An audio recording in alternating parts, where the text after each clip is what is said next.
interesting. I'm sure we're gonna see all of these characters down the line. A very interesting journey ahead of us. Okay, let's try to do this. Get into some Made in Abyss spirit. Am I right? Am I right? Yeah, maybe I'm wrong. What's going on, ladies and gentlemen? My name is Terminus, and today we're actually gonna react to episode 2 of Made in Abyss. If my schedule is correct, it's probably around late January now. I mean, over here it's not. It's beginning of January, but I'm recording ahead a little bit as per usual, and also because I probably don't have the time to do so in the coming weeks, because I have to focus on repeating some stuff for exams and whatnot. But I'm very excited about this. As I am recording this, I have already somewhat started scripting the video for season 1, for the season 1 analysis. We're not gonna do too many predictions in that analysis on what's gonna happen, because obviously I've already started to record season 1, season 2, episode 1 and episode 2. But yeah, I would say let's just boom, get this thing on the screen. It's a very cool dark screen to begin with. We have like that film grain, which I find very interesting artistic choice, but will make sense if we're looking at it, because we're going into the past. We're looking at like the star compass and shit. So what happened last episode? Last episode we did have a very interesting start to a second season that did actually not start with our main protagonists. I mean, we saw our main protagonists later in the episode, but we didn't see them very early on. We followed another character that I can only assume is probably going to become a main or a primary supporting character down the line, and we start with the star compass, which we did assume was a very important thing in the plot in general. And I do believe that also there is an interesting plot element regarding the similarities of the star compass and whatever Rag had with him, like that little trinket he had with him when he met Rico the first time, and Rico picked it up and whatnot. So that's going to be a very interesting thing. There seems to be a theme when it comes to Relic of the Abyss, which is like round, spherical, or egg-shaped, and we do have a strange phenomenon happening, but the star compass seems to be one of the primary standouts when it comes to this thing, because it seems to be very special. I've kind of theorized a little bit in the Discord, not too much, but I theorized a little bit where I was saying the star compass is very interesting because it has that ability to point at the center of the abyss and kind of point downwards when you're right above the abyss. But interestingly enough, in this story they actually use the star compass to find the island with the abyss in the first place, which tells me that in order to find this, the star compass, like that the abyss can't be as deep as the earth itself, right? The abyss can't be the core of the earth or whatever. It can't be like we do see in this picture of the star compass. We could assume that the sphere is representing the earth, and the thing that's inside is kind of representing what the abyss is for people, right? We could start out with like a hole going down there, and like the object in the middle of the sphere of the star compass representing kind of what the abyss is, and that it's kind of the core of the planet, and the core of the planet is some weird kind of Dyson sphere kind of shit going on. But I don't think that's what it is, because mainly the star compass actually points in the direction if you're not right on the island. So they use that to locate the abyss. So interestingly enough, the abyss is actually at a specific point within the sphere of the earth and buried down there. So we need to ask what the abyss actually is in terms of nature. We're still not very close to that, and I do think that the series is probably going to leave itself a lot of time to actually answer that question, if it even answers that question in its entirety, or if it, right, there's still the possibility that leaves it up for interpretation, and in the end, like at the end of the very series, we can kind of have hints as to what it might be, but still don't know what it actually is. Now, I'm pretty sure there's a lot of ongoing theories about what it represents in the grand scheme of things. I can imagine a lot of things, like, for example, if we look at the star compass and how it's related to the Abyss, I can imagine that the Abyss itself is kind of an alien structure, right? A structure that a spaceship or base or whatever, or an extra dimensional kind of portal thingy, because a lot of the rules in the Abyss, while they generally mostly adhere to the physical rules of our own world, have additional conditions on them, and there's additional very peculiar things around the biomes within the Abyss. There's also an argument to be made that the Abyss itself is a very strange ecosystem, because we do have a large stretch that is reaching downwards into the Earth, kind of burrowing into it, but we do have a lot of different biomes that suddenly appear, right? That is not something you notice when you're looking at like the natural biomes of the Earth, that you're crossing a threshold and suddenly you're in a completely different environment. And the same goes with like the curse of the Abyss and the weird happenings when you're going upwards, as opposed to going downwards. We do have that peril that I noticed in the beginning of the series, where I said it's kind of like diving sickness and whatnot, but we can't explain that really well, because if you look at air pressure, there is not enough air pressure at the depths we are being told that we are, to explain how the strain of the environment really is affecting our people, right? The people living within that specific environment. So there's a lot of mystery still going on, and a lot of missing pieces that we don't have.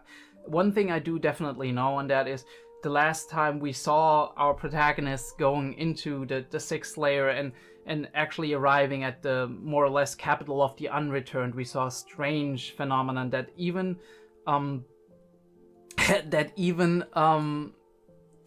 deviate heavily from our normal physical rules, because I swear I could have seen like building structures and whatnot floating in the air. So that's going to be a very interesting thing and very new environment to actually get used to as our protagonists are making their way in there. There's a lot of things that Riko doesn't know, despite her extensive knowledge. I think this is really a very good case of us engrossing ourselves into a world in season 1 and actually having, as I mentioned before, having that road laid out for us, and the author very much in the beginning, and I think in episode 2 or 3, saying, okay, this is how the world looks that we know, this is a lot of the information that we have about the things in there, and we have our protagonists who busy themselves and engross themselves into this material far enough to actually really make their way down there and have a lot of extensive knowledge about the flora, the fauna, and the strange phenomenon that happen within this specific environment. We know the road ahead, we know the dangers, we know the potential hurdles, we know the things that could help us, right? But now, in season 2, we are suddenly thrust into an environment that we know barely anything about. Like, we have a rough map that is kind of a weird amalgamation of what I can only describe as something, right? What I can only kind of compare to something I made the experience with, which is Dark Souls, specifically Dark Souls 3, where you get a very interesting merging of different dimensions and time zones, kind of, where, interestingly enough, a lot of the reality that you are living through, that you were passing through, is suddenly merged in a weird amalgamation of a maelstrom, basically, of everything that is and was. And And I do imagine it kind of like this, the capital of the unreturned, but more in the sense of that everything that falls down or comes down or travels down or makes its way into the abyss and goes further than the fifth layer is actually down there in a weird, right, in a place where maybe the laws of conventional laws of physics are not applicable necessarily. So this is a very new environment. Rico does know barely anything about it. Reg is out of the question, of course, because Reg is kind of us as the audience, right? Reg is basically us. Reg doesn't have much of a memory about what happened back when he was further down. That is our quest to kind of unlock, and our things to discover, as the author kind of uses it as more or less a convenience, a good convenience, but a convenience to pass information on to us without having it to be connected to Rico or a new character that we meet, but rather being connected to whatever they want to tell us piecemeal as we go along, right? About Liza especially, but also about more mystery surrounding Reg.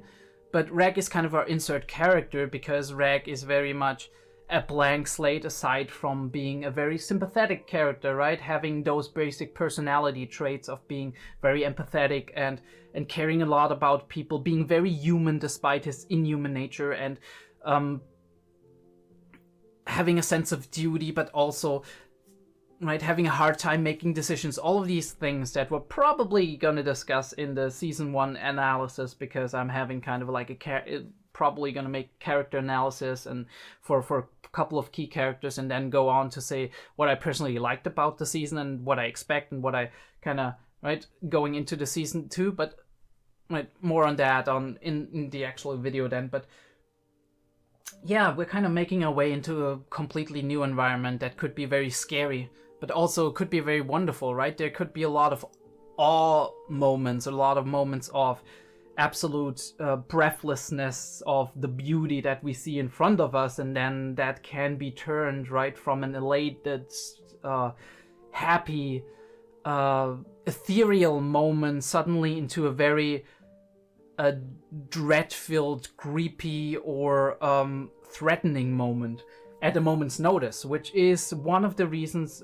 one of the things that I absolutely love about Made in Abyss, because it has so much potential to kind of make these 180 degree, well, not 180 degree, but these huge turns between elation and happiness and the spirit of adventuring and discovery, but also going into, right, these materials of, yeah, new things are scary, unknown things are scary, especially if you deal with stuff that is going beyond the conventional things that we know in our everyday world, right? Otherworldly things that we are maybe not able to comprehend immediately. Because obviously, at some point, we're gonna be able to comprehend them to a degree. But if you have these phenomenon, I think you evoke this effect of that many historical people, like historical researchers, talk about when they say to a civilization from hundreds of years ago or even thousands of years ago, the things we do today with our technology, for us that's just self-explanatory, and it makes sense, and it's like natural that these things exist, but for them it must seem like magic and unnatural, supernatural, maybe even creepy in some ways. And I feel the same kind of for our characters in Made in Abyss. As we make our way through the Abyss is a giant mystery, and because we don't understand the inner workings of this ecosystem, and also not the specific details and inner workings of whatever relics we meet, whatever, it's gonna be very, very interesting and awe-inspiring, but at the same time very creepy and dreadful in some circumstances. And then we have the conventional dangers, of course, monsters, enemies, right? Human enemies or humanoid enemies, because we obviously do deal at this point with the strains of losing your humanity when going back up. We do have the mystery with Liza, which is still set up and probably gonna take a while for us to even meet her and get to her and whatever. Although I do wonder if if we're actually, I don't know, end of season 2 or season 3, season 4, if there's gonna be one. It's popular enough, so I think there's gonna be one eventually.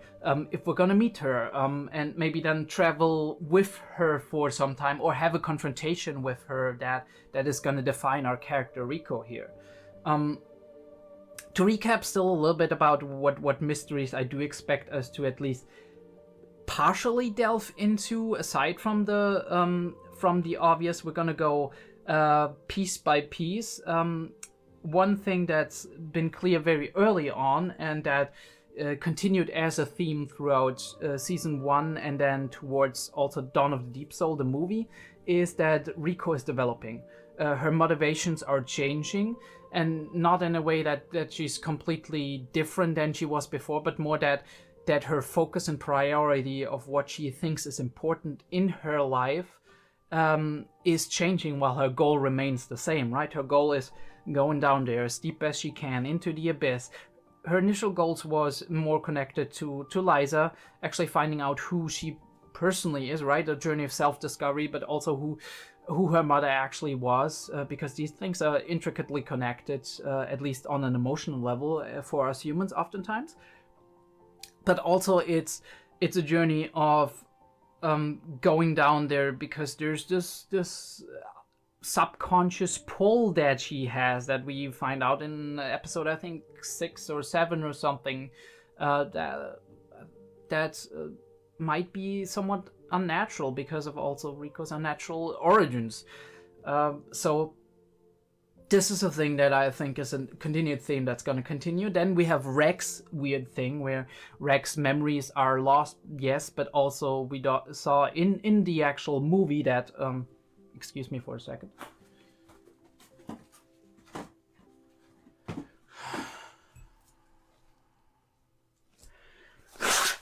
Wow. Woher kommt das jetzt?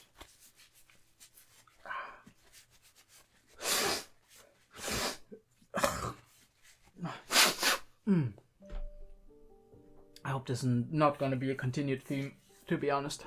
I don't want to cut all the time.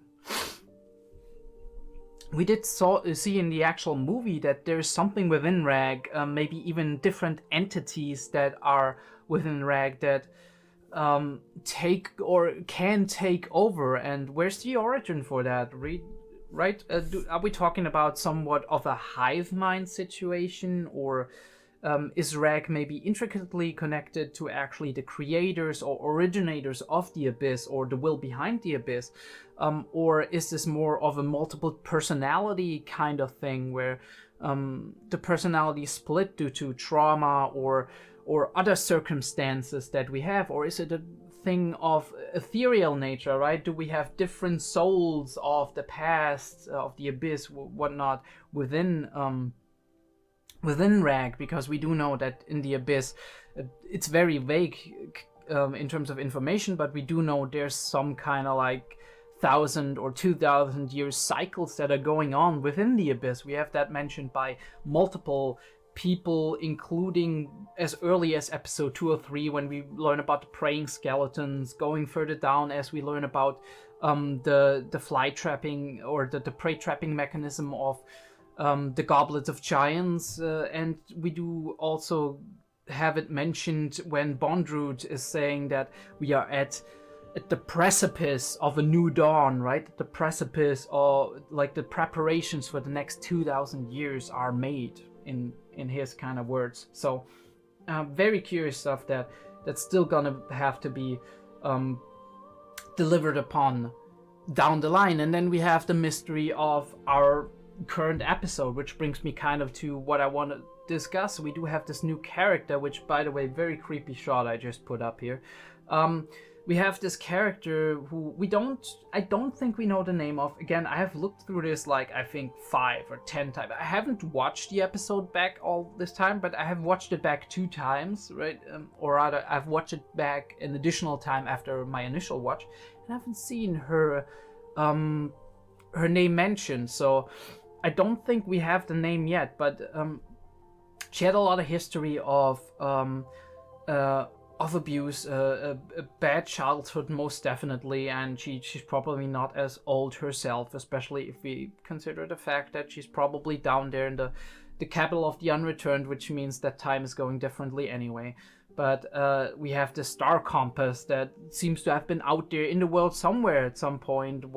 For whatever reason it made it there in the first place, that is another question. And also the question is, why does it look like a star, right? I mean, or at least why does it have the name of a star and look kind of like a star? It doesn't exactly look like a star. It looks more like an alien structure for me, but yeah. But yeah, somehow she stumbles upon it and manages to kind of forge her own destiny in a way, to prepare herself for this journey, for this adventure, to also kind of maybe deal with her emotional and mental scars, and maybe find some purpose in life that goes beyond of what her current life has brought her, her life of misery, her life of being also under the power of other people. Take control of your own destiny, gain the power to to forge your own path. And we do have a lot of memories of pain and right, emotional pain and physical pain here that we are, that we have to process down the line. And I'm sure there's going to be more and more about this, and also in interaction with Rico, because I'm pretty sure we're going to meet these characters down the line. There wouldn't be a reason to kind of show them otherwise, or maybe we're going to retread their steps. That's also a possibility, that we just find traces of them and kind of follow that because it has something to do with us making it further into the abyss. And maybe those are kind of the progenitors, right? Those are the people that build the home down there beyond the 6th layer, actually, and made it habitable somewhat, and created the golden city of the scorching sun, possibly, which is the main subtitle of the entire season. But yeah, we meet various characters here. I do have to actually check my notes. We have Vasakian, who is our little foresight, prophet-y kind of person who actually started this whole operation with the Abyss and created maybe somewhat a faith around that. But as we find out later on at the hands at the I don't even know his name, actually. We might have to cut a little bit for me just to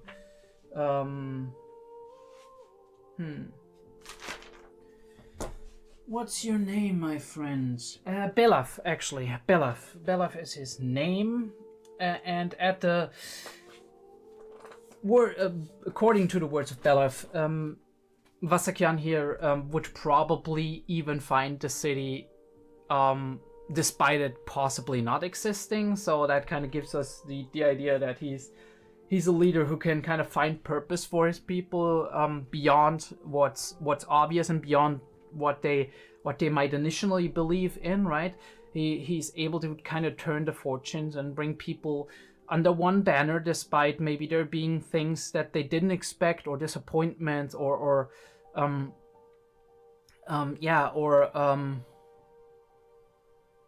failures kind of down the line. And they seem like relatively nice people. Obviously, very a little bit of mad, right? You need a little bit of madness, a little bit of that adventuring spirit, of that risk-taking personality to actually go out there and be an explorer. I mean, these days, obviously, we can't research this. We have to kind of just make our assumptions based on what we know about common psychology concepts and whatnot.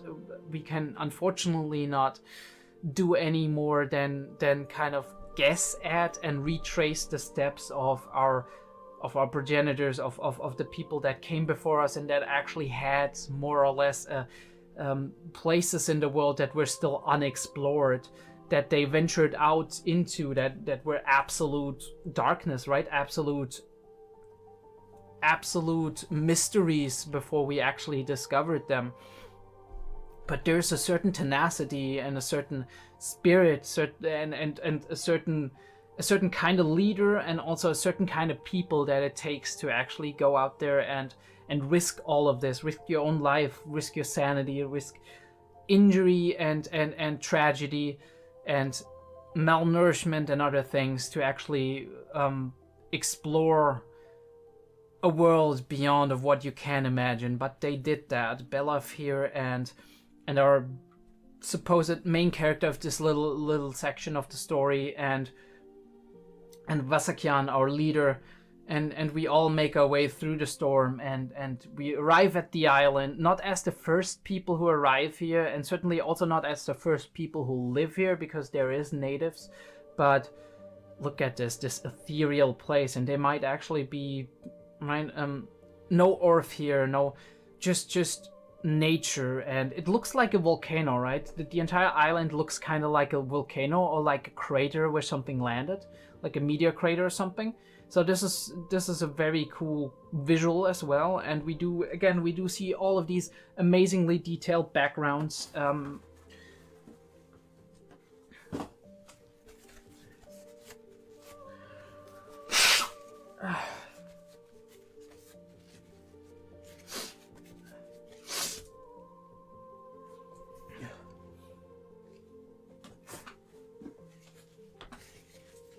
We do see all of these amazingly detailed backgrounds here on our true to life adventure journey, kind of like explorers of the new world. We discover what the natives are actually thinking and saying about the place. We discover interesting, strange customs. I gotta talk about this. Our new character here, red hair, the bags under the eyes, that's one of her main traits that you notice immediately in the visual design, and it's very relatable for people who have been through those times where they haven't slept well. They felt like right, you can feel your bags under the eyes sometimes, even if it's maybe you don't even have bags, but it's, you feel that you're too tired and that you're putting a strain on yourself. And I think this is also, this could be insomnia as well, right? Insomnia due to mental issues, to struggling with herself, and because our other characters they're under a similar amount of stress, at least when it comes to what's happening right now, right? The exploring the unknown, the whatnot. But she has a history, and that would make very good sense, because there's a lot of relation between issues like depression or self-confidence issues, mental trauma, anxiety, all of these things, and having a hard time sleeping. But yeah, we do discover this wonderful place, and we do already make like friends that are outcasts, mind you, but friends that can maybe help us down the line, because they're a little bit more familiar with the environment and what's happening. And we take her in and take her with us, and we make first experiences with the curse, but we make our way down there anyway, because we are expecting that, right? We were expecting at least a little trouble and weird things happening and whatnot, and it kind of makes it makes logical sense if you look at things like myths in religious texts or in spiritual texts, or in grand adventure stories, where there's a lot of trials that you have to go through before you arrive at the promised land, basically, right? You arrive at the place where you wanted to go. That was kind of the goal of the entire journey, and after that you're stronger for it, right? You're more of a community for it. You are strengthened in your friendship, in your faith, in all of these things. And I do think that stories like these probably also exist in the world of Made in Abyss, and that people might take a very optimistic approach to these adventures, because of actually having that sense of yeah, this is what I have to go through to arrive at where I want to be. And once we're past all of this, things are gonna be better, and we're gonna be stronger, and we're gonna all of our wishes are gonna come true, because this is in a sense it's deluding yourself, right? To actually making things appear better than they're gonna be down the line. But I mean, you shouldn't lose your capacity to dream, because dreams are something very amazing, something inspiring, something that can move mountains, and it's very important for us to tell ourselves these stories, I feel.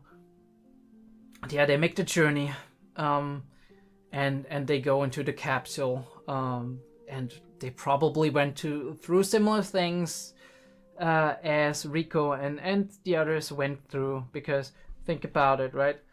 They had to do all these things with the ritual side, with the white whistle, not the white whistle maybe necessarily, but the soul reverberating stone actually activating the thing. Interestingly enough, the thing already existed, the capsule, so somebody else did. Somebody else did invent it, create it, build it.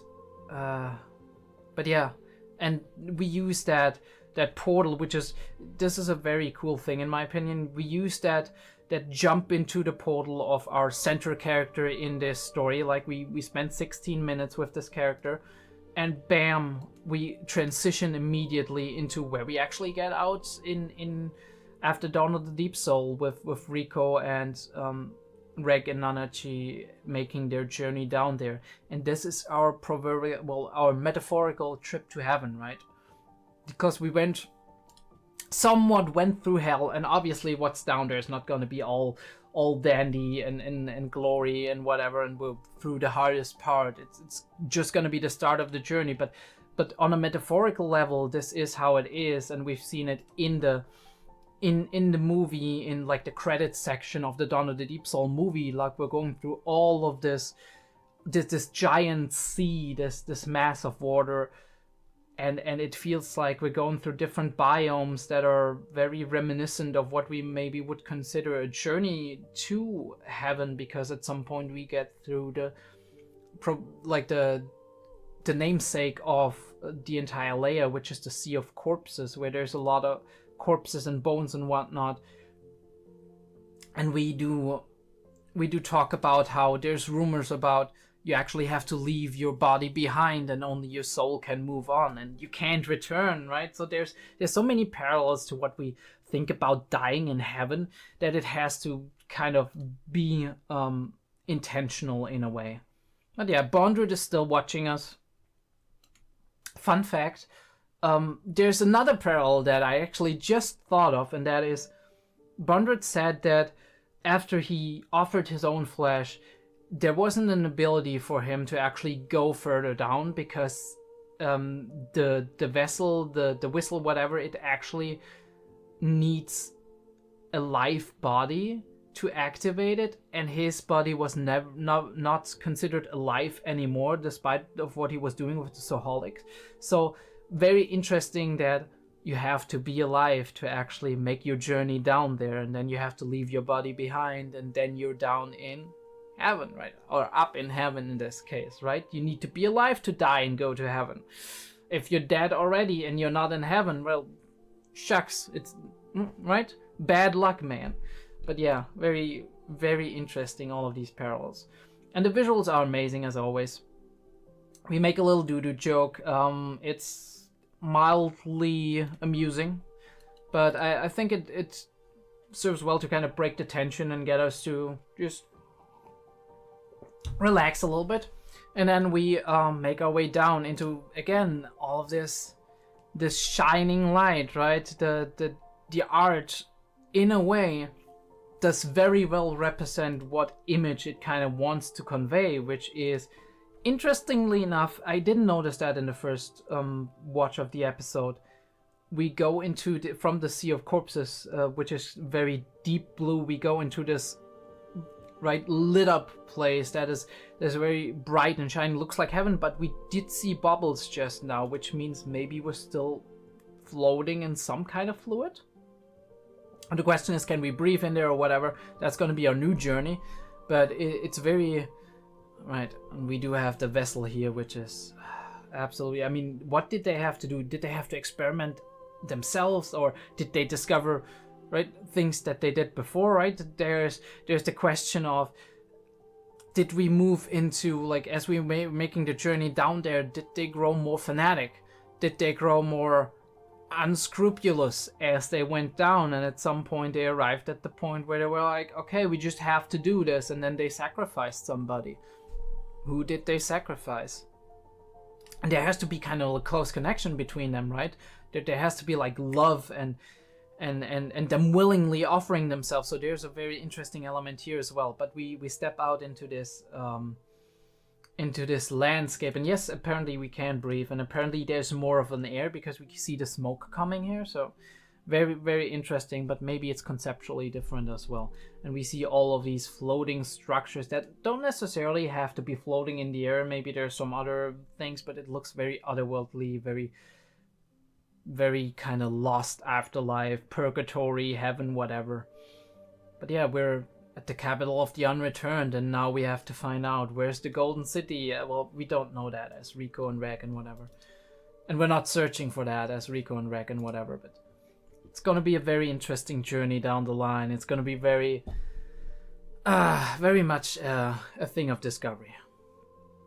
But we're already 40 minutes in. I can't believe I talked about this long, but it's a very interesting show with a lot of mysteries and a lot of cool elements that we can talk about.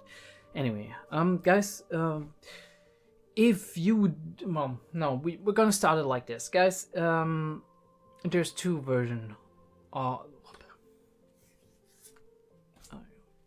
Cut this.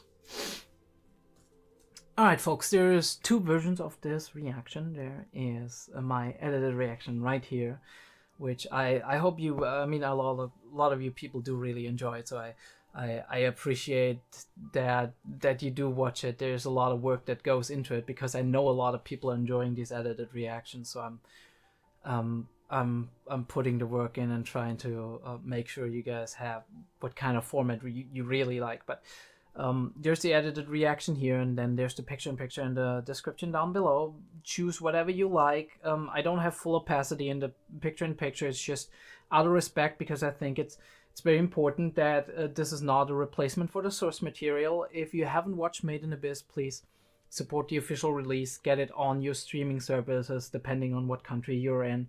Make sure you watch it, and then afterwards, or if you sync it up, we can watch it together and just talk about it and go into the mysteries and whatnot. I do have a Discord server. It's normally in the description down below or on my About page on YouTube. I plug it a little bit more because I really like the people who are dropping in on the Discord, even if it's not a lot of people yet. Other than that, I would really appreciate if you subscribe to the channel and gave me a like on the videos you are enjoying, so I can make more of them. It always motivates me to keep going despite having a lot of other things to do. But I'm really enjoying recording, but I'm also enjoying the feedback and the discussions that come out of it. I do have a Patreon for early access. Made in Abyss is on early access, as well as 𝐸𝐸 Kaisen, which is more of an irregular series. So expect like 2 episodes a month. I can't do more. I'm sorry about that. And 𝐸𝐲𝐿 is also on there, though it's just more of a token early access. You get it a couple of days early for me to just put out like a timer reaction, be like, okay, if you really want to watch it immediately and you don't mind just syncing it up or doing the picture-in-picture, then just go for it. You're gonna have access to it after a day or two after me recording the video, and then it'll take me another half week probably to just get the edited reaction out there, because I don't want to put myself under too much time pressure with what else I got to do in a week. But yeah, I think we should just get into the episode and see what's gonna happen. So I'll see you there. We're gonna start the episode in 3, 2, 1.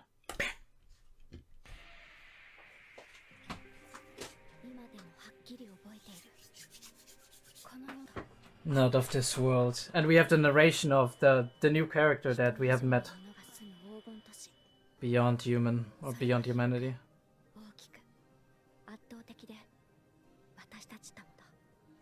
Overwhelming. Thought, okay.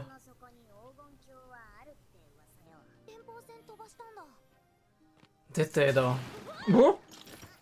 Okay. Immediate decrepit danger. I mean, could she have seen it? This is gonna awaken her explorer spirit, isn't it?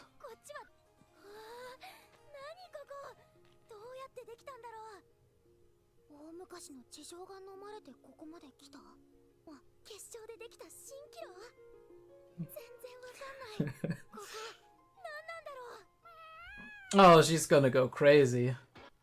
Oh, we have a new intro. Of course we do. Okay, let's see this. All right, weird start on yes, new character, the new character.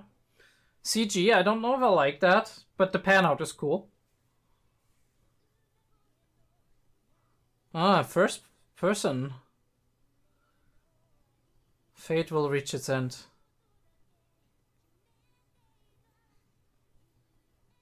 And our new character.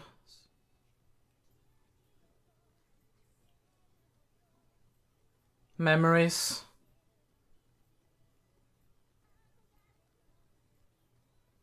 And we do have the text of last time, alright. And the parallels, right? The journey. Relics. Ooh, who's that? Or what? Enrico with short hair? Interesting. It looks a lot more fantastical, but that makes sense, right? And trauma, I think. Ooh, Rico powers? Question mark? Question mark? Also, her whistle seems different. No, and we do have that. The star compass and those two having maybe a special connection, which is very interesting. But yeah. Oh, this is gonna be interesting, isn't it? Oh, alright. I forgot. Nanachi can read the flow of consciousness. Oh, being explorers, right? Making your own maps. Alright, cool. Maybe.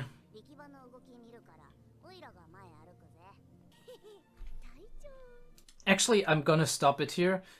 I've never made a timer reaction for Made in Abyss. If I have to make it, I guess I'll have to kind of wing it with that. But I find it very interesting that Nanachi is saying a lot of streams of consciousness are gathering here.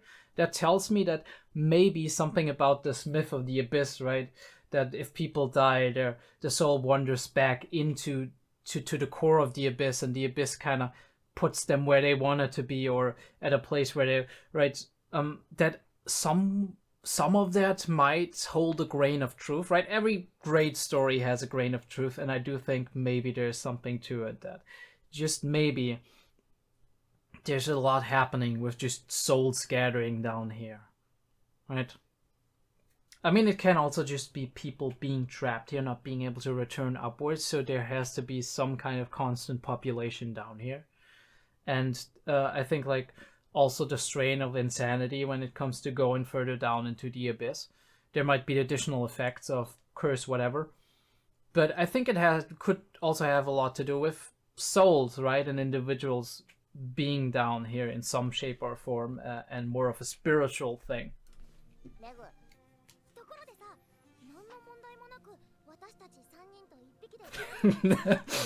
3 kids and 1 critter, okay.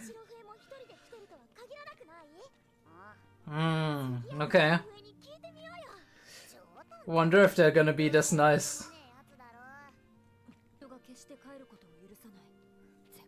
These structures are looking so great. We do seem to have a lot of friendly creatures as well. I mean, this looks... Wow. Ooh. Like kind of like deer? Or stags or whatever you call them. Wow. Okay.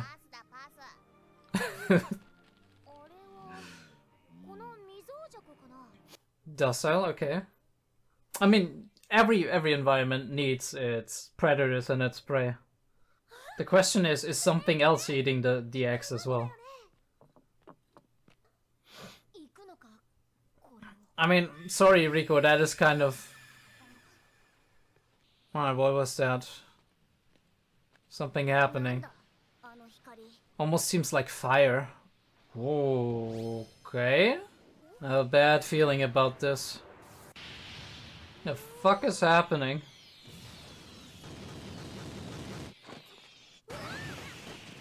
Holy fuck. Like, is that a natural phenomenon, or are people waging war down here? Actually. The golden city of the scorching sun. I wonder if that has something to do with that, because it's scorching, right?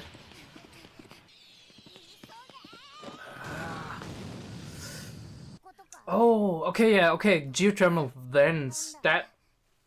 I mean, I wouldn't have guessed that because it looked weird, but... Because she's enjoying it, she's always enjoying it. That's what Rico is like. Possibly fresh water. Yeah, I mean, that makes sense. New environment, possible bacterial infection, you need to boil things. Maybe this is how they hatch.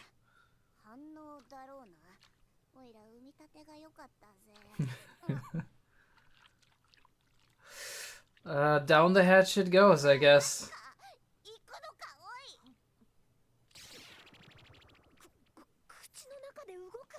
Ugh.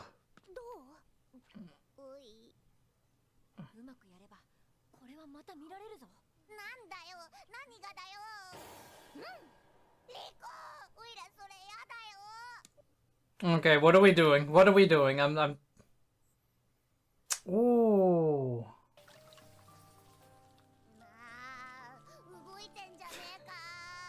And they're moving. Alright, Rico's cooking skills. Here we go. That is weird, those muscle spasms. Now that she had another revelation. Oh no, it's hot.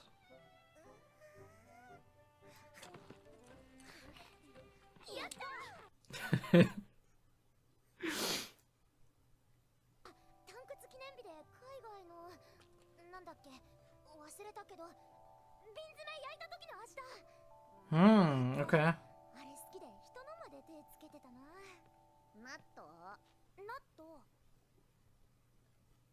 Shigi, Kiwi,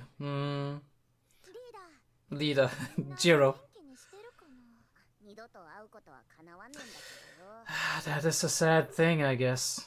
Unless they come down here.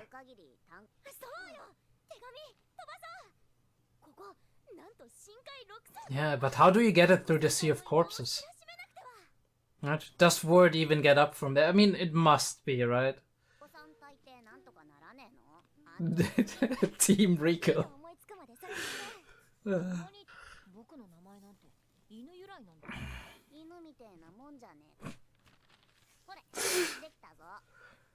Nana GS drawing skills, very nice.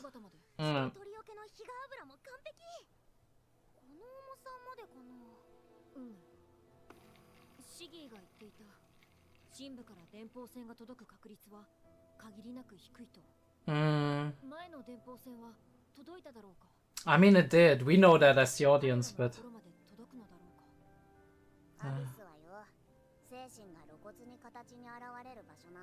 Which is the incredible thing, right?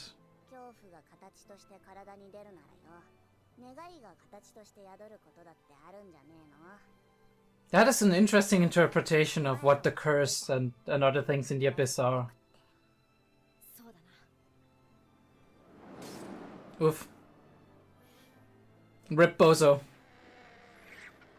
It's not that easy, I guess.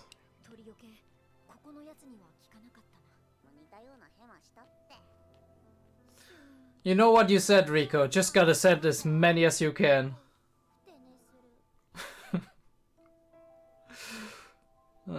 Something is watching them. Ooh. I think I've seen that in the intro, right? That kind of person, question mark. Making yourself a shelter. Nice, nice.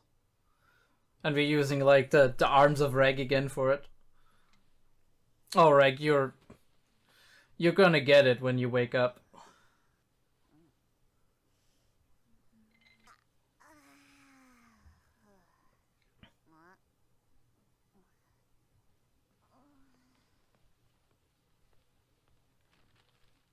Wait, did somebody... What? Somebody brought it back, right? What or who is gone? Oh, somebody stole the vessel. Ooh. Oh. I think they probably want to negotiate. They wouldn't leave a message otherwise, right?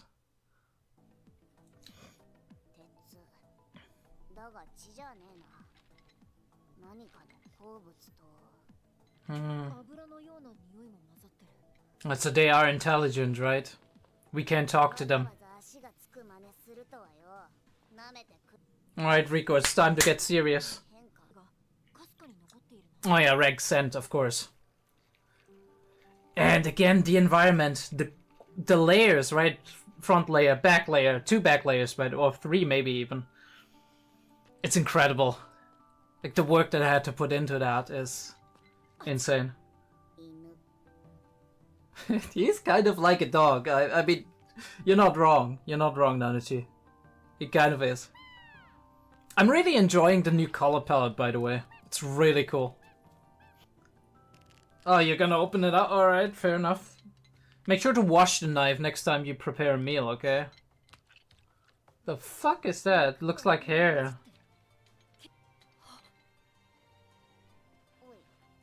What's going on, Reg?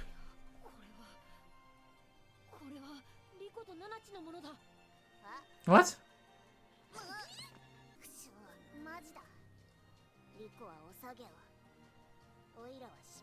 Oh, they cut it off?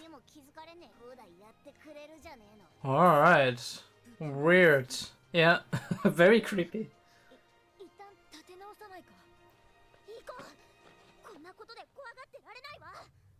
Mm-hmm. There, Reg. I like that Reg is less anxious now. Really shows that he's come far at this point. It's funny, this all like the 2 episodes is a lot staring at beautiful vistas, which I'm not complaining about, by the way, but... And we have somewhat of a city, maybe. Not the golden city, I'm sure, but... Those are big footprints.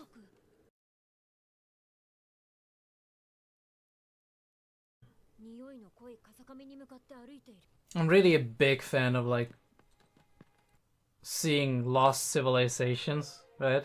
Overgrown by nature. That's really a cool imagery always.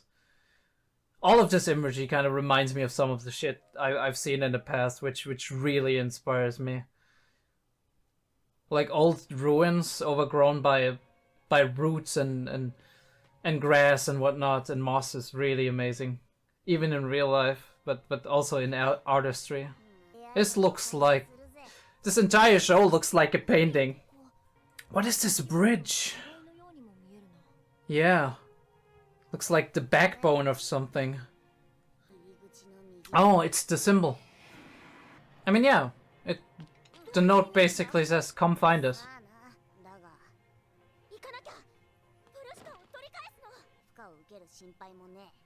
I find it very interesting how close Reg is with Nanachi, always, like in terms of like physical contact.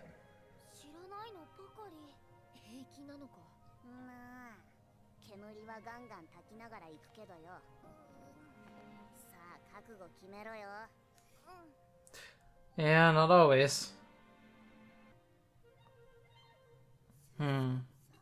Susosa. I guess hearing very well.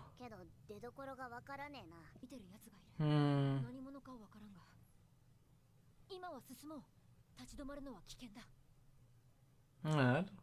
Cool bridge shot. I might actually use that as a thumbnail, not gonna lie. That is a really cool shot. Ooh. Another place where the force field of the abyss doesn't apply.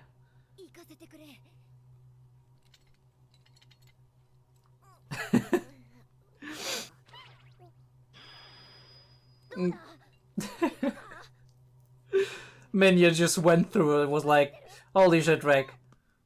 Stop being a baka, let me get through. I know it's good. It's cool, like, I like Minya just, like, being here. And she's an asset, really. Like, these animal instincts. Really cool. And connected to the abyss, right? Because she is a creature of the abyss. This whole landscape looks painted, right? Like, otherworldly. Like somebody just took a bunch of paint and slapped it on there. Ooh, okay. A village, maybe? Lots of different creatures, like the not. Yeah, okay. Oh, are they all changed? Is that it? Like they were subjected to the curse enough to actually be unrecognizable, but these are the people that we maybe knew from the first episode? Oh, that looks really creepy, right? Like an automaton kind of thing. And a different language, of course. That would make sense, right? If they were here.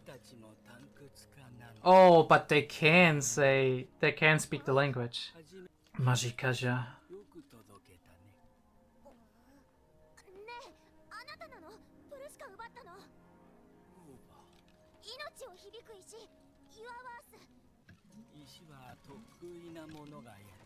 A skilled one. Whoa, this is so cool.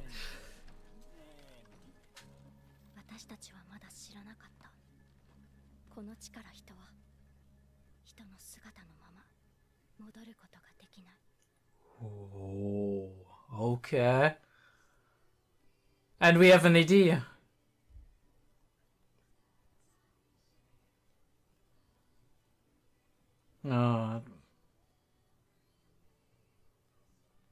We have a theme again, right?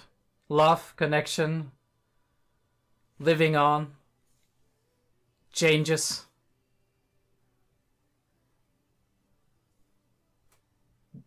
Down in the depths.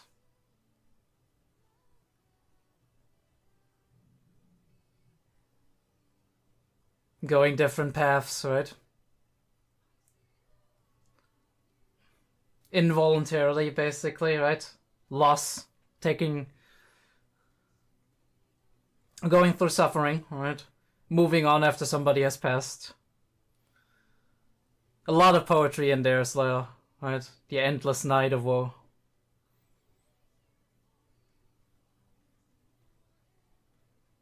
Oh, like I love the animation too, right? Like it looks like a growing nervous system, right? Like neurons, and then at another point it looks like just wires of weave, or that red line of fate, and two red lines of fate and crossing sometimes, and but one, right, they're being separated and they merge again, and very, very interesting, very simple in its presentation. I wonder if we actually see a map or if that is all we see here.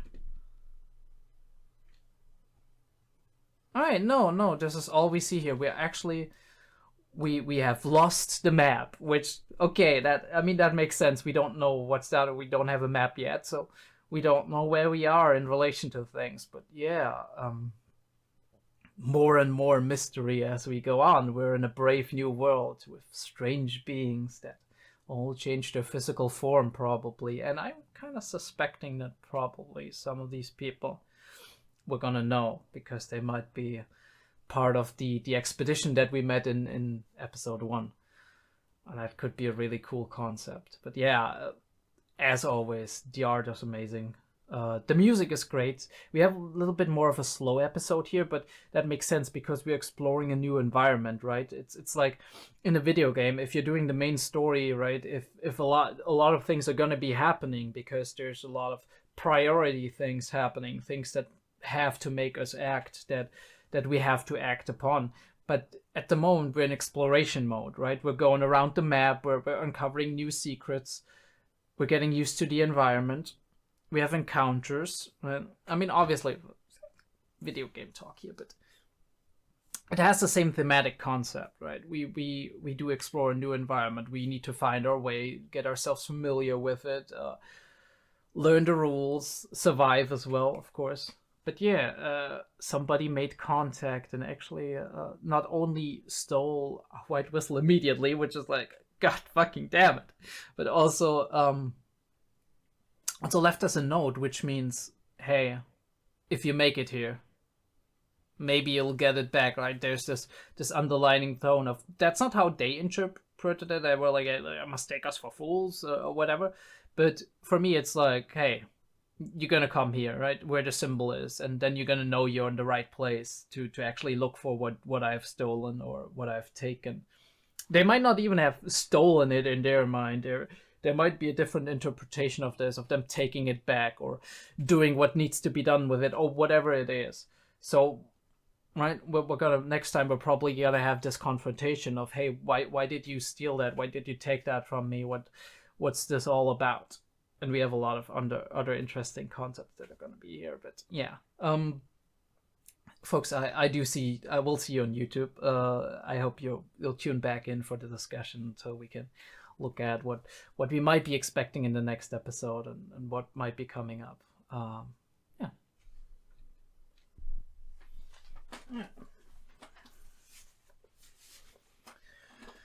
All right.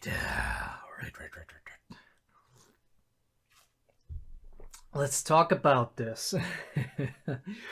Sorry, by the way, my beard is getting too long. It's kind of like when I drink coffee or like cappuccino or something like that. It's always the kind of the milk kind of staying on the beard here. I need to shave at some point soon. Anyway, though, let's talk about episode 2 of season 2 in Made in Abyss. Let's bam, get it on the screen. I didn't actually write anything down. Just trying to take all of it in, get the impressions and all of that. So we do have amazing vistas, a very surreal landscape that is going away from our conventional understanding of how things work, right? How physics work, how I mean, but not too far, right? We're still walking on ground. We're still encountering creatures and whatnot, and it's still a lot of fun. It's still very interesting. But we are exploring something new. Every step that we take, we could fall into a hole. We could encounter something new. We have these crystal formations, which is very cool, in my opinion, which I always like crystalline structures and whatnot, or weird architecture, which is kind of merged with the environment. Very interesting that we have these running theories, even of Rico, where she was like, did the surface get swallowed up long ago and end up here? Which obviously probably is not the case, but there might be some grain of truth in there, right? Because it looks very much like very much like there's human structures that might have been up there that some kind of made their way down here and are being incorporated into the structures of the actual environment. But we do mention later, how the mind affects the abyss and how the abyss affects the mind. So there's a lot of things that can happen here that kind of warp our traditional understanding of how space works and how objects work. And but there could also just be people who have built stuff down here, and then the environment kind of grew around that. Who's to say that it's not actually a structure that was built here or was built more up above and made its way down here in some shape or fashion, and now the rock is kind of growing around it because this is how it works down here. Might be the case, might also just not be the case. These are all wild guesses and tinfoil hat theories that we're having here, but Riko's very excited about that, and we can see once again that adventurous spirit that she has, that positive attitude of everything new is fantastic and interesting, and I want to study it, which I can very much feel because I myself am kind of similar to that. I'm very interested in new things and like new concepts. And yeah, new intro. We start with a very foreboding, like a purple kind of color scheme, which is interesting, but purple is oftentimes not as well considered. We have this character, which looks very much like our red-haired main protagonist of episode 1. Very disheveled, kind of, very destroyed in a way, maybe captured or whatnot. And we do, wait, let me just, since we're analyzing this anyway, we can just do that. We're going frame by frame. All right, so we have this weird energy, kind of. It looks like some kind of energy, a little bit like the force field, but it doesn't have the same color scheme, at least not the same color scheme we've had so far. That doesn't have to mean anything necessarily, but yeah. And we have all of these strings, kind of reminds me of, what does it remind me of? We had this before, like Serial Experiments Lane with all the cables. We've seen stuff like this in things like Ghost in a Shell. Although it was more of an imagery of the Hollywood movie, which was not that great, by the way. But yeah, we have all these connections, possibly between the abyss or between whatever layer it is and our character here, who, by the way, very clever trick, kind of doing the hair so that you can still kind of show somebody in their nude form without having to do any further censoring on that. But yeah, she looks very much fucking done with the world, right? We do have that that structure, that connection that looks very organic and weird, holding her in place, and she has the bags under the eyes and looks very empty inside. I mean, she looked like this before in episode 1 somewhat, but there was a spark in there, and it's not in her anymore. There's just darkness. Although Belaf actually told her that when they were talking to one another, and he was like, "There's a darkness in your eyes. Lean into that, right? Follow it." But I wonder what that color is around her as well. So it's gonna be an interesting thing to find out. And we zoom from her eyes, I think, into Riko, which is a very interesting thing to into Riko. And Riko is being pulled back, right? This is like a confrontation. You go towards somebody and you get close enough that you're like maybe face to face directly, and you're kind of making a step back and moving your head back a little bit because it's too close. And yeah, the whistle looks different. It's not a white whistle anymore per se, it's a black whistle, kind of. And it has wings, like it doesn't look like Prushka at all, so we might lose the Prushka whistle. But yeah, we have to zoom out into that, and we do have those parallels, Reg and Riko, and then our group of adventurers. And I will have to look if one of the characters actually looks like our little native girl here. We might have to look specifically for the eyes of these characters to see if we can maybe identify one or the other. We have the cooking of Riko. There's a lot of interesting, cool little themes. We have this new relic that's probably gonna be interesting down the line. It looks very curious. It looks very fantastical. I do think maybe one of the main characters of the old adventuring party that we saw in episode 1 might have had that relic with them, and that might be one of the reasons why they actually were invited to be one of the prophets or sages or whatever that was called. Again, amazing artistry with just like the darkness all around and the structure in the middle as the eye catch, and then you have this violet, almost ultraviolet line going through the entire screen, kind of making its way up diagonally.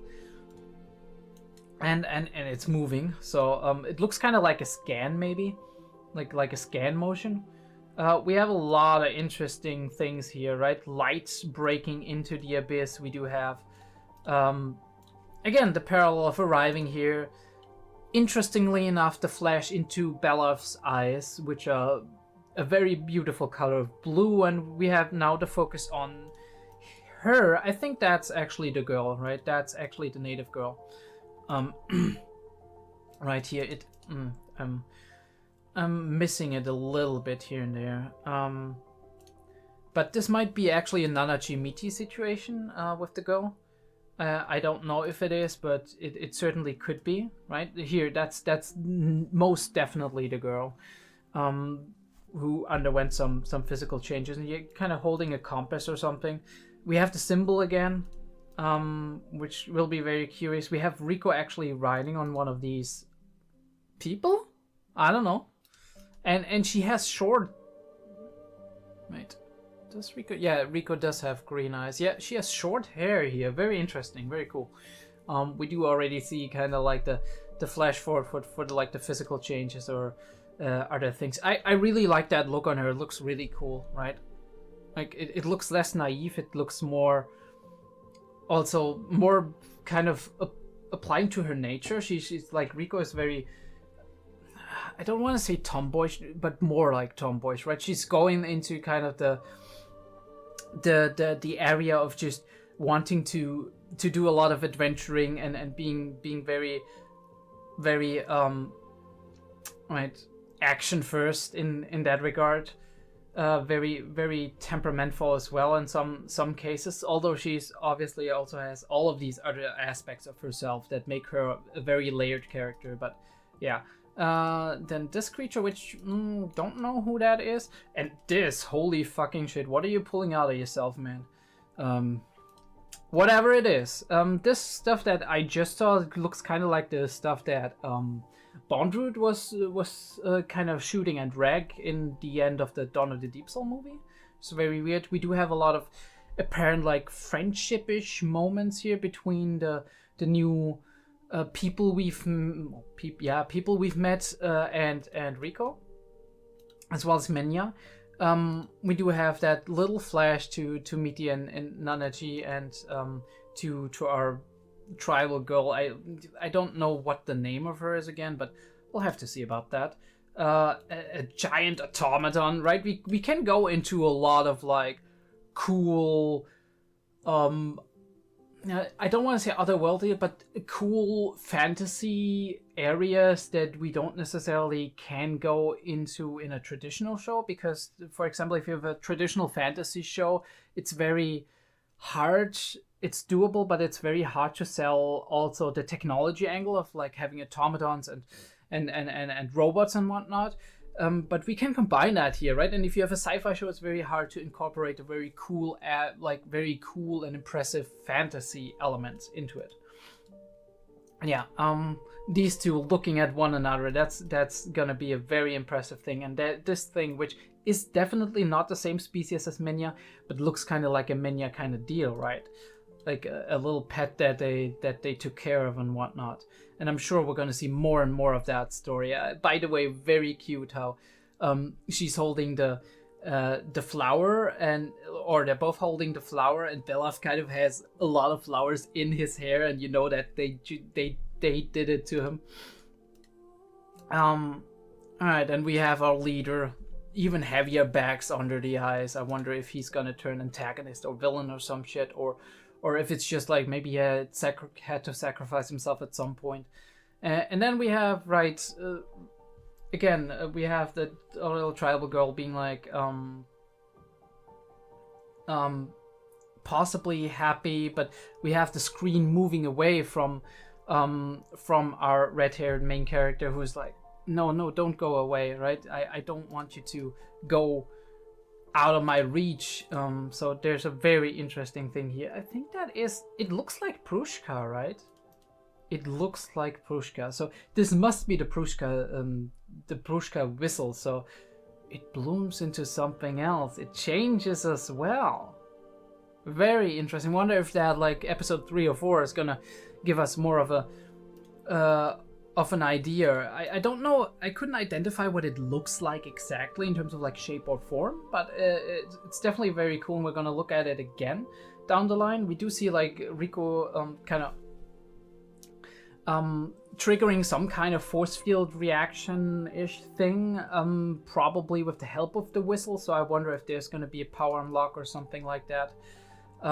That is kind of cool. We are also in a very interesting environment that looks more like the surface, like the upwards, the upper layers of the abyss, and not like where we are right now. But that could be something else as well. We're looking back at Ozen, our first white whistle that we met, our first mentor, kind of, but also our first obstacle. We're looking at our second obstacle, slash maybe mentor, even if it wasn't a good mentor, but maybe mentor for Nanachi in a way, Bondroot. And she's using the whistle actually, which and we flash to Liza, very interesting. She's losing her helmet and diving down into the darkness, followed by, interestingly enough, because we do see the helmet, her losing the helmet, and then we do a 180-degree swing and see the star compass falling. It could be a different scene, but what we see is actually on the outside there is this energy force field effect that we saw her that we saw triggered by her with the whistle just a shot ago, and we do also see the explorer's hat or the explorer's helmet still flying and being above the star compass. So this looks like a scene where she loses the helmet or the hat, and the star compass is actually following her in her fall down into the abyss. And then we have that the star compass slowly making its way down between those two, which are probably going to be one of the center points of our story in this season. And once again, we do have that effect, so that there might be a parallel here as well. First person shot of something, and with a relic, might be leader, like not leader, but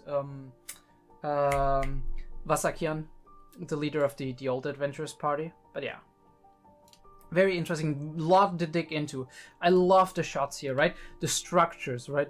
In front, two in the back, and we're slowly zooming over. We're not focusing on Rico and Reg and Nanaji immediately. We're zooming from another angle, from another point of view, and we're zooming in, making the shot very interesting, and then we're framing it in. But even if we're framing it in, it's not symmetrical, right? It's asymmetrical. If you look at it, you have three objects on one side, and you have one object that is more solid and wider on the other side, and it's still building a frame, but it's making it less sameish, less homogeneous.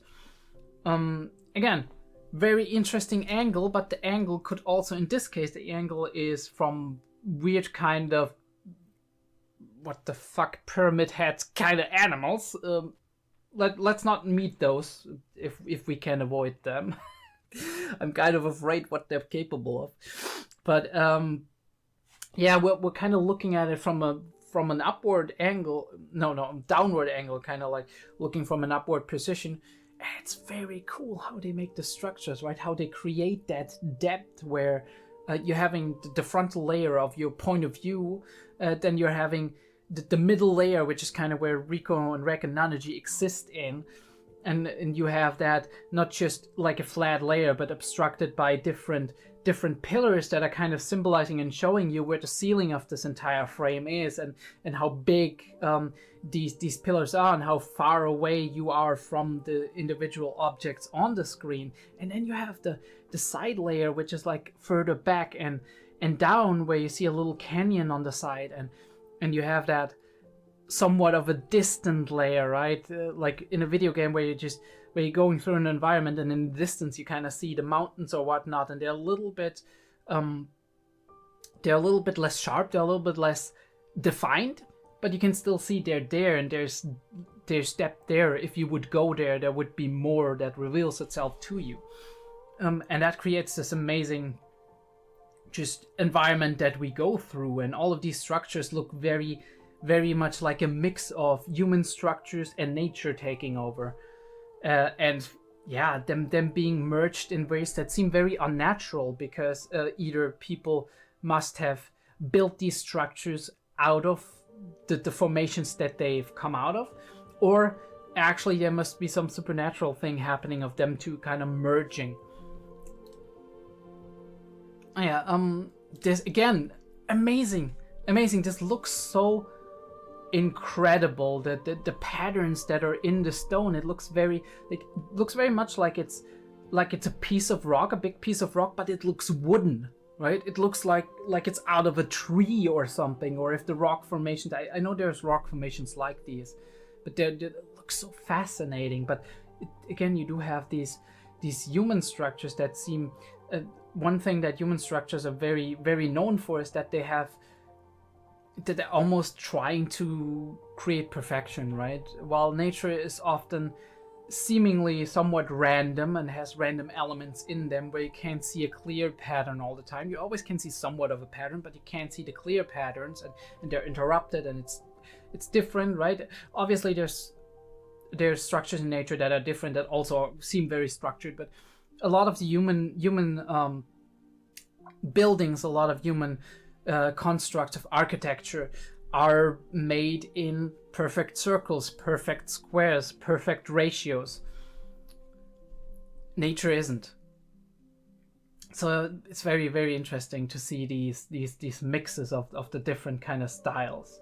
And we do have our predators, maybe not predators because it doesn't seem super aggressive to begin with, but it seems to be at least somewhat of a more aggressive or more hunting, a more dangerous species with all those poison bulbs and whatnot. And Liza definitely did note something about the environment which we can do to help ourselves to survive here. Again, human structure, nature. I don't have to say much more, but yeah, we have some docile animals that we can just whoosh away with our weird robot-y power.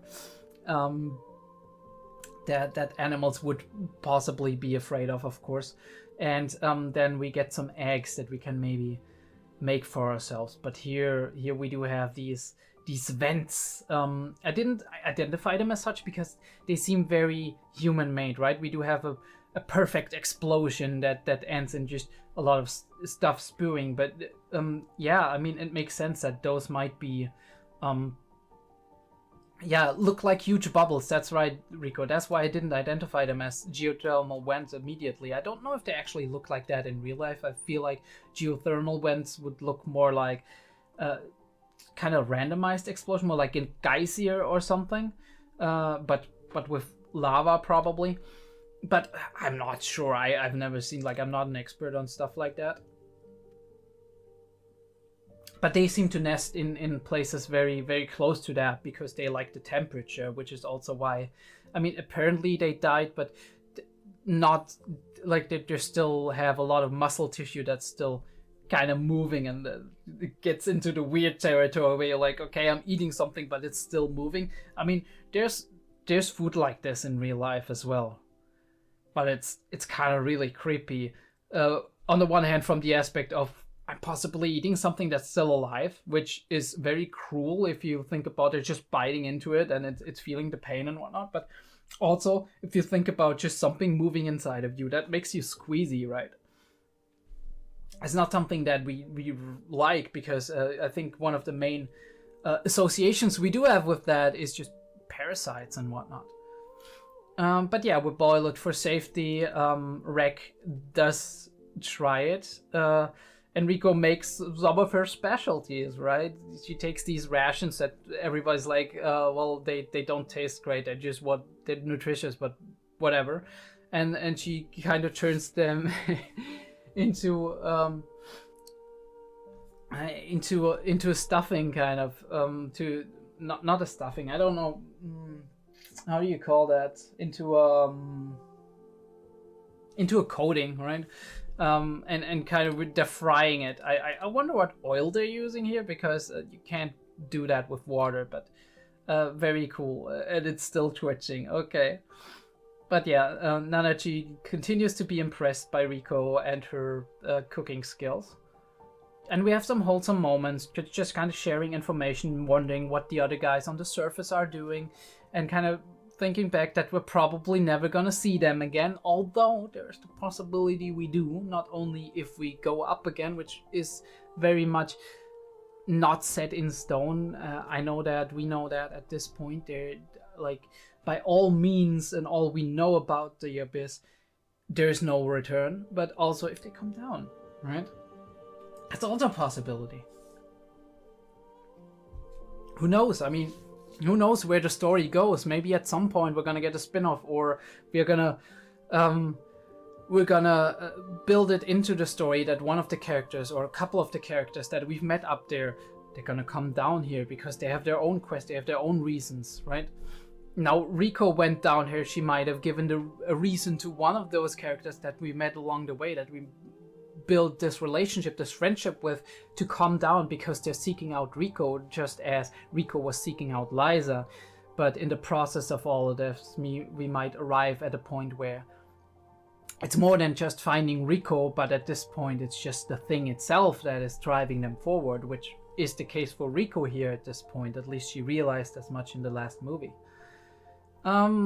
Yeah, affectionate moments, cool moments. We're trying to get the messages up, and it's gonna be snagged immediately, which is a real L moment, but it is what it is. Sometimes you just have to take the loss and try it again.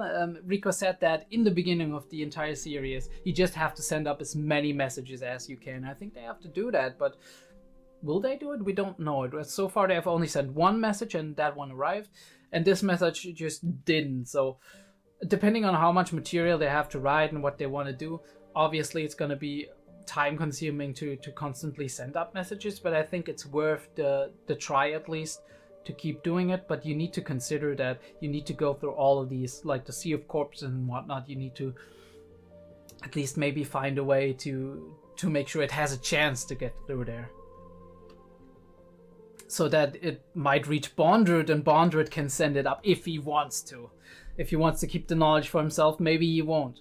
But then again, he can possibly look in through Nanachi's eyes at certain circumstances. So in a way, maybe he already knows what's happening, and you're already collecting information on all of that. Then again, why didn't he do it to other people? Right? Liza went down there, another White Whistle went down there. There's a couple of people who went down there, so could have been a good chance. Although we don't know how long Bondrewd existed, how old he is. So he might be one of the newer Whistles. He might have been after Liza, he might have been after 𝐸𝕓𝕠, or however he's called, or after Wakana. And as such, maybe never got the chance to get information from them. But yeah, we have these three things here, and that's definitely like our young. I call her Tribal Girl. I don't know the name. I think it might actually be whatever it said, but not sure. And we make our camp in the somewhat merged ruins of an old tower. At least it looks like that. And it's really cool. I do love this environmental storytelling here.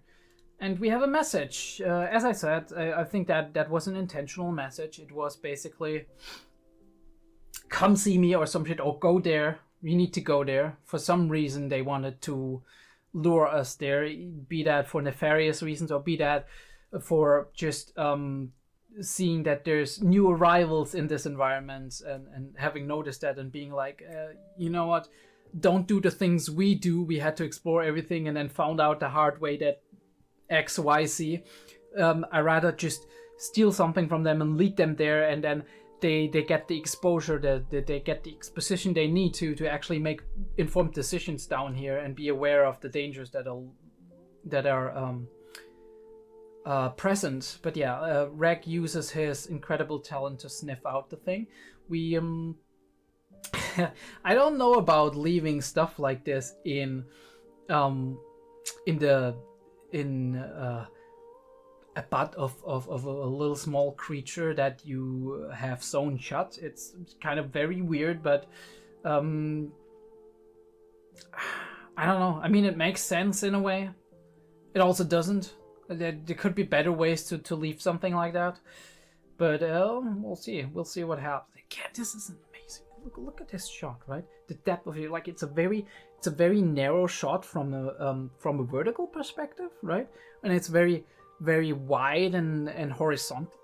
And we're going through some kind of like tunnelish environment, very low ceiling, but the ceiling is very interesting, and we have two main kind of ceiling lines that are going down towards, like it's getting smaller and smaller. We see the depth really well. We do see the pillars left and right that are framing the shot, and then we have these two rays of light that are putting something really interesting inside of there. And that little thing in the middle that kind of looks like maybe half a dog as a stone statue. And yeah, and we have somewhat of a city or some kind of environment that we're moving past. We're following the footstep of something very big, no idea what it is, and we arrive at something of I think it's kind of like a cave-ish environment, and I don't know what this is, right? We do have weird structures of buildings but on the outside it seems very stony and wooden, and when we go into this giant hole that looks like it's painted over by some kind of like right nature paint dye thingy, you do have this giant thing that looks like a tree trunk, much like, right? It kind of really well mirrors, in my opinion, the Nanachi's old house, where you do have the place where Miti is being separated from the other room by this curtain. It looks very much like that, in my opinion. But yeah, we do have like, it looks like the carcass of a creature. Yeah, so it looks like a tree is going up here, and the carcass of a creature built out of buildings and weird wooden structures is building a bridge to let us cross over to another place, which is like, what the fuck is even that? And if we zoom in closer, it looks like wood, all of that. So, I don't know, wood and stone, I guess. Wood and stone, and it's very weird. That is an amazing shot. I want to see if I actually, yeah, Susosa. I don't know if that's the name of somebody else or if it's her name, because it could be both. And interestingly enough, you see the hole now, which is like as if paint is dyed over, but if you look at the perspective and it goes further down, it kind of looks like the hole is bleeding almost, like it has kind of a like very weird and unsettling connotation on this side of the thing, and it looks kind of like the entire bridge is full of blood.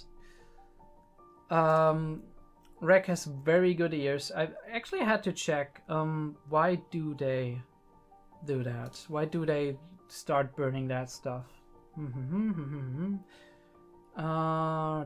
We have creatures flying above, which is, what the fuck? This looks like a reverse abyss, right? We will, like in the early days of Made in Abyss, when we were the upper layers, we were looking down into the abyss. This thing, like with the clouds and all of that would be downwards, and now it's kind of like turned around, and we're suddenly looking into something that looks very much like that, but it's up. We have these creatures, and they're like, well, yeah, we should at least make a lot of smoke as we go. I don't quite get why they're making the smoke. Maybe just to conceal their own presence, or maybe because it stinks and it's supposedly repelling whatever is up there. But yeah, cool shots aside. Yeah, human parts, which they assume it looks kind of like femurs and whatever, and other kind of bones, hip bones and whatever, but it might not be human at all. And something's blocking the smoke, and they think it's kind of like a force field or whatever. But no, she's like, it doesn't look like the force field. It does look like the force field disappears here, so there's something that's protecting them from the force field of the general abyss, which is, again, a place like where Nanachi was, kind of. Maybe not the same, but it's kind of like at least a place possibly free of the effects of the abyss. And we have Minya just leading the way, through that weird otherworldly landscape. And we make our way into like a giant central structure with like a lot of like houses in caves, kind of seeming buildings all around, and creatures that are vastly different in their appearance. So we're not actually assuming those are all people who have been changed by the abyss. We're not just looking at possible furry situations where we're just going into people turning into like animal-ish structures, but this is just completely whack body modifications, everything from organic all the way to possibly, right, you see like bony structures here. That is a very cool looking creature. That is a very cool looking creature. I wonder if that is an actual character that we meet, because it seems so interesting in its design. And this is terrifying. Who are these people? Rex still with just one arm, by the way, but I hope they have the other arm somewhere. And I see Rico actually has her not even a glove, but maybe even almost a mechanical thing on her arm now.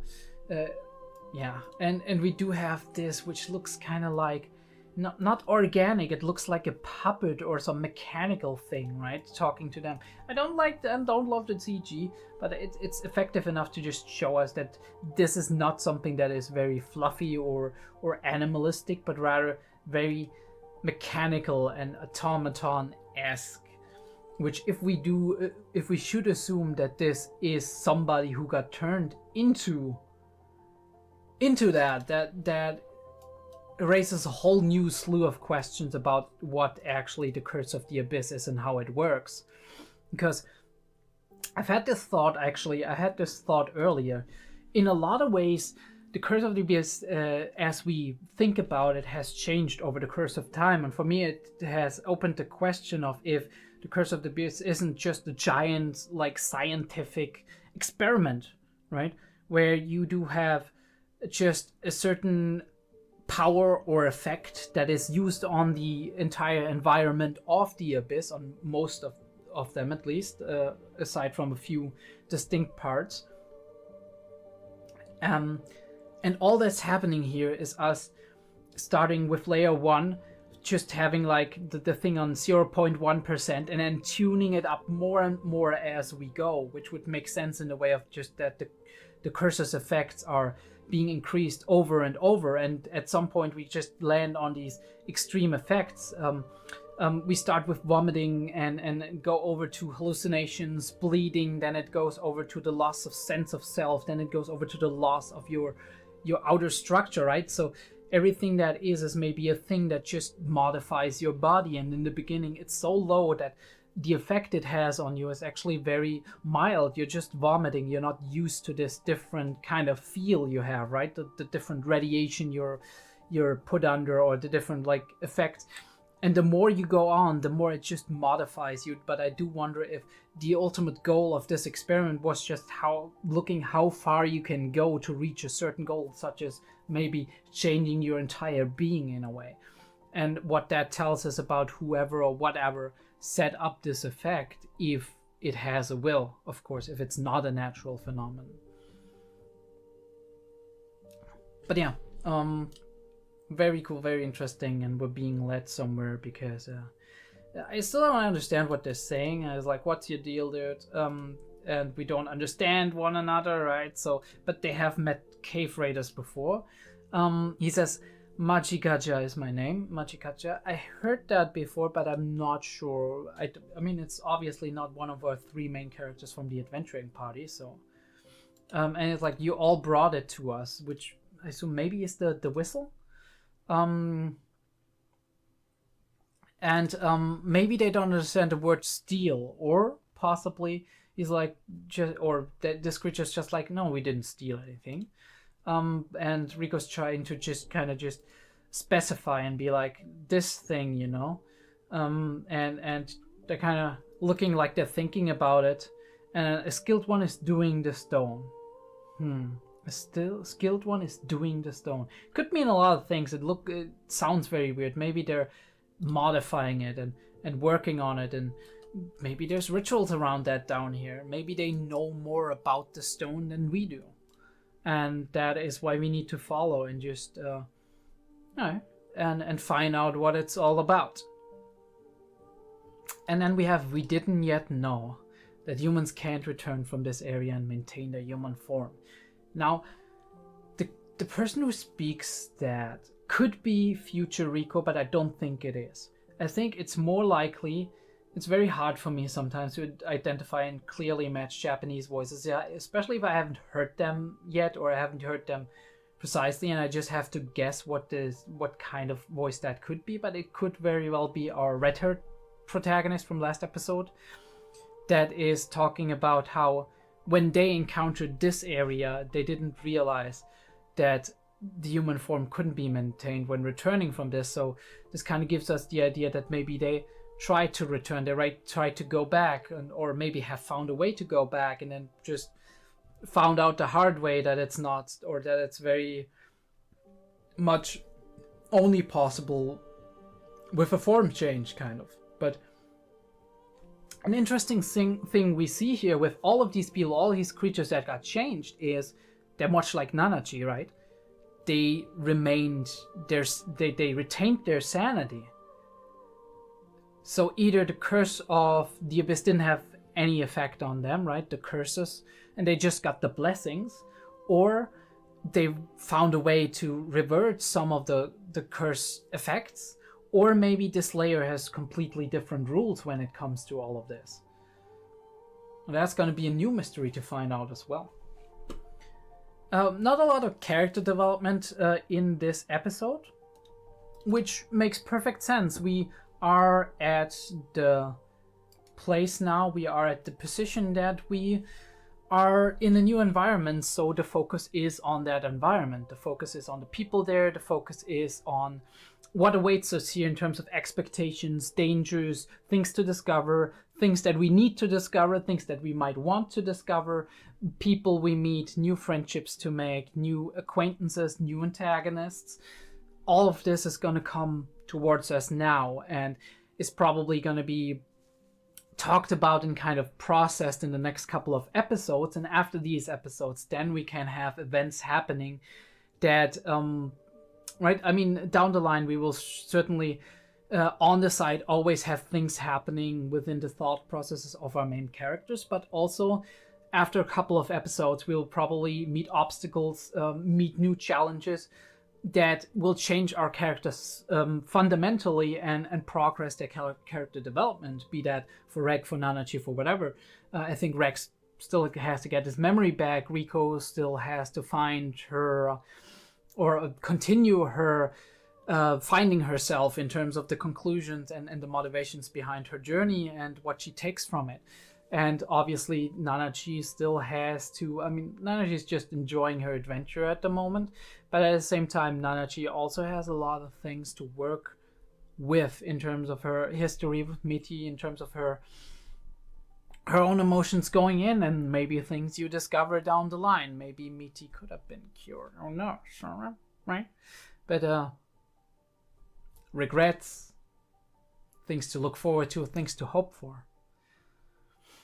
But yeah, that's it for Made in Abyss, episode 2 of season 2. Very cool, very interesting. The art remains stellar. The soundtrack remains great. Our characters remain very much who they are while not being static, not being stagnant. And the mysteries just get deeper. I mean, we get one answer, we get 5 new questions. It's just how it is, and I think it will probably be like this for the majority of the series. But it's one thing that really fascinates me, that I absolutely love, and I've spent enough time with our characters now to be very attached to them. And I even that one episode was enough to kind of get me very curious about the new characters we're about to meet. Guys and girls, if you do enjoy my content, please give me a like on the video. I would very much appreciate it. It helps a lot. Subscribe to the channel if you want to know whenever I publish a new video. I do have a Discord, link in the description down below. I would really love for you to join me on that Discord. Just discuss things with me whenever you feel like it, whenever I have the time, of course. But yeah, it's more of a direct line, right? Because you just message directly. YouTube community page and whatever is a lot more indirect in that regard. And I do have a Patreon. If you are interested in Patreon stuff, supporting, early access, whatever, look it up and see if there's something in for you. I would definitely appreciate the support, of course. And I'll see you on the next video. Thanks for tuning in, and thanks for watching this with me and staying up to date and whatnot.